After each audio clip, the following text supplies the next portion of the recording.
1.01 Being Truthful. Behavior analysts are truthful and arrange the professional environment to promote truthful behavior in others. They do not create professional situations that result in others engaging in behavior that is fraudulent or illegal or that violates the code. They also provide truthful and accurate information to all required entities, for example, BACB, licensure boards, funders, and individuals, for example, clients, stakeholders, supervisees, trainees, and they correct instances of untruthful or inaccurate submissions as soon as they become aware of them.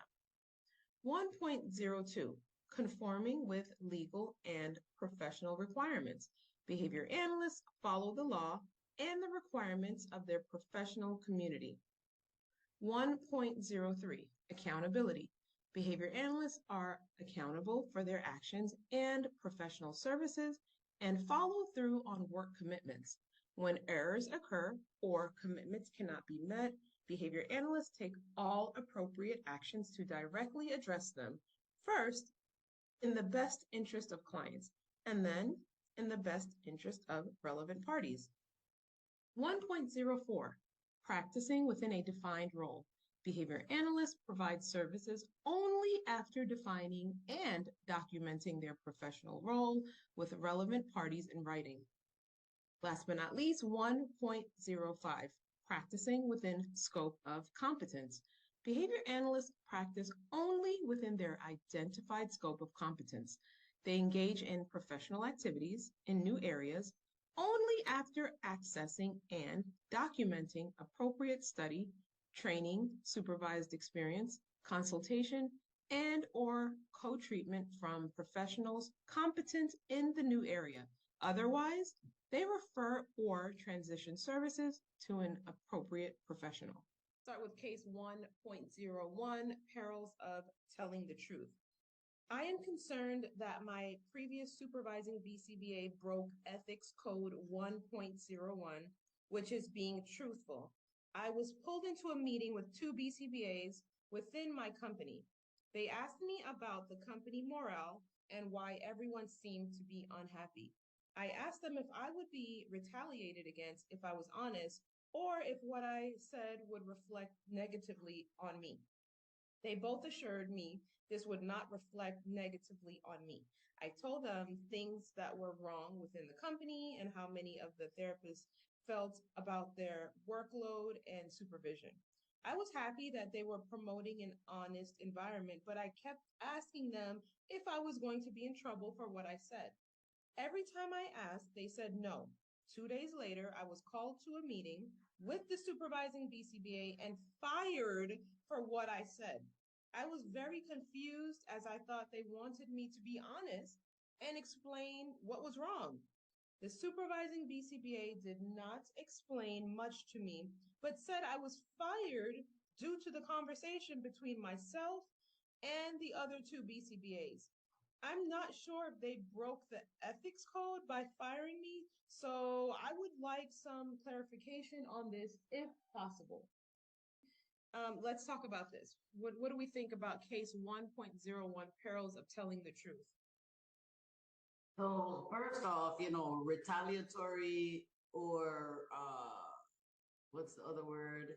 Like penalizing behavior from the higher ups, that's against the code too. It's probably not in the same Being Truthful code, but it's also against the code. So if she was fired, there's definitely some recourse as far as like reporting that BCBA, supervising BCBA to the board. Also, just regular, again, labor, like you say, we're required to adhere to any legal requirements as well. So yeah, any labor laws that may have been violated by her firing can also come into play as well. All right, let's move on to 1.02, arrested for drugs, now what? Okay, so this case is saying, I recently discovered that a BCBA in my geographic area was arrested in May for illegal drugs and paraphernalia. He and I do not work in the same company. nor do we have any mutual clients. So anything that happens to him will not affect my clients. However, I read that we, as BCBAs, have a duty to report them to the BACB if we know about a felony arrest or something that would violate the ethics code. It would lead me to think that kind of behavior puts his clients at risk, and thus we'd have a duty to report. Please guide me in whether I have an ethical obligation to report him to the board, as I do not want to be responsible for any ethical violations either. Okay, so what do we think about case 1.02, arrested for drugs, now what? So the first thing is, I mean, that's a self-report. That's one of those things where you know the one who is arrested, he was supposed to self-report. The fact that he didn't, or it doesn't appear as though he did, that's again another violation. Mhm. Now, as far as me knowing about it and again not reporting it, again I'm violating because I'm supposed to maintain uh, an atmosphere or a nature of truthfulness from the last point as well, but also I'm looking out for like the case says the safety of this BCBA's clients. Right. So I would definitely want to report to the board with whatever information it is that I have, and then they can, decide whether or not to move forward. But I've done my part. Exactly. Okay. So 1.03 states, okay, so this is accountability for whom? We have a clinical support team assigned to train, monitor, audit, and support our whole agency. In a recent clinical audit, our team discovered three potential ethical violations involving a newer BCBA consultant. These included the lack of a proper assessment prior to rolling out a behavior plan, no parent signature on an intensive behavior plan, and serious shortcomings in communications regarding a medically fragile client.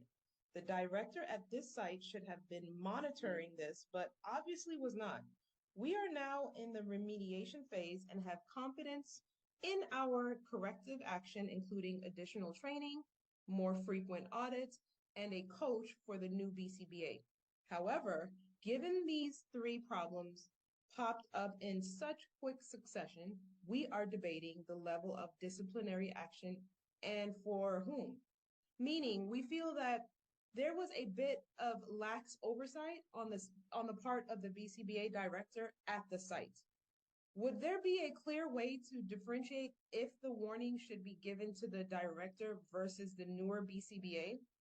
And so accountability, 1.03, accountability for whom? Yeah. So accountability first states that we have to follow through on whatever it is that we set out that we're gonna do. Um, there should be, I think this is the part where there should be like I said, a written contract that outlines my duties, my responsibilities as a BCBA, your duties, your responsibilities as a supervisee, etc., or as the client, etc., and all of that. So yeah, it's really important to have that at the outset and then follow through on what it is that you're saying. If you don't follow through, then again, we're not being accountable. Okay, awesome. Let's move on to case 1.04, conflicting roles. Oh, Conflicting roles. I am currently functioning under two separate roles at my current place of employment. I do psychological evaluations, and I also provide ABA services to different clients as a BCBA. It is ethical for me to evaluate and diagnose a client as a registered psychology associate, and then, following the conclusion of the evaluation, begin to treat the same client as an LBA, licensed behavior analyst. It seems like this would constitute a dual relationship or possibly a self-serving way to solicit new ABA clients.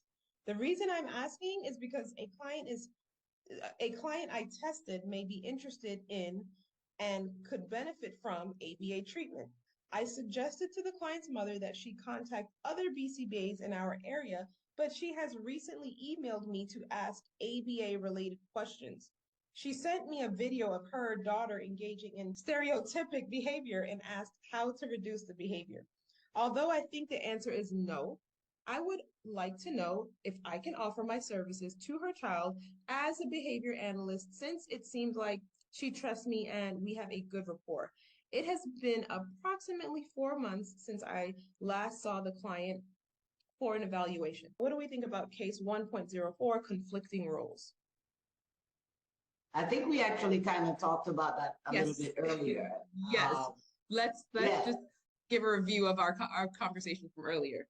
Exactly. So even if I am, I guess I would say, even if I am capable of performing in more than one role for the client. And you are, and can we explain how do that? I am a licensed mental health counselor. I'm also a clinical psychologist and, now working to become a BCBA, but I function as a lead analyst with the clients that I currently work with. And so as a lead analyst, I would, I'll be in the home working with the RBTs, going over their interpretation and follow through of the behavior assessments that I've put together and behavior plans that I've put together. But I also do parent training with the parents on, again, how to do some of the interventions on the child themselves outside of when the RBT is home, or in the school, wherever, and also how to collect data themselves so that they too can kind of see, is there an increase or a decrease in data? And I mean the parent. And so while I'm in that role as the lead analyst, oftentimes I do get asked about other roles and other things that I am qualified to answer, such as mental health and psychological issues. Some of the BCBA clients have been through some form of trauma, things like that, and so they act out in various ways. And a lot of times a parent may ask me, is there something that can be done for the trauma response, or things along those lines? And I always have to explain to them that within my role as a lead analyst, I'm not able to really go into that. Or even sometimes they ask about themselves, as far as, I'm overwhelmed, so I've even had some parents confess suicidality, right. Feeling like, I'm at the end of my rope. I don't know what I'm going to do. I think I'm just going to kill myself. And then I'm a mandated reporter. So again, if I have to do a Baker Act or something like that, I have to, by law, mandated. Most of the times it's a referral, like, hey, I found you 3 or 4 therapists in the area that accept your insurance, or that are on a sliding scale, or whatever the family's needs may be. It may be, hey, I found a virtual therapist because I know leaving the house is hard, or, all of those kinds of things, again, to support the therapist, support the family. But I have to let them know that I cannot perform in 2 roles at the same time. Perfect. Thank you so much. Okay, so the last case is 1.05, scope mismatch. A fairly new BCBA colleague recently joined a new company and was assigned a high-functioning ASD teen with a comorbid mental health diagnosis. BCBA let the clinical director know that he had not worked with a case like this before and felt that it was out of his scope of competence. He was sure he would need more training and supervision, so he took some CEUs on ACT, anxiety disorders, and OCD. After the CEU training, he shared with me that he felt overwhelmed since the clinical director did not have time for any intensive supervision and could only include him in group meetings with the other BCBAs. He asked me if I thought he should quit, but I suggested he request to be taken off the case. I said he should request to be assigned another client more aligned with his training and experience, which was young ASD children with mild behavior problems. Could you give me an independent opinion of this situation? So let's discuss 1.05 scope mismatch. So the most important thing that I think that they went over a couple of times is there is a very big difference between scope of practice and scope of competence. So scope of practice is like anything that can be done under your certification or under your license or whatnot. But it's not everything that is under that you're competent to perform. The scope of competence has to do more with what you are independently and proficiently able to complete without any additional supervision or assistance. Mm-hmm. And so what we're seeing here is that so they're being asked to do something that is clearly outside of their scope of competence.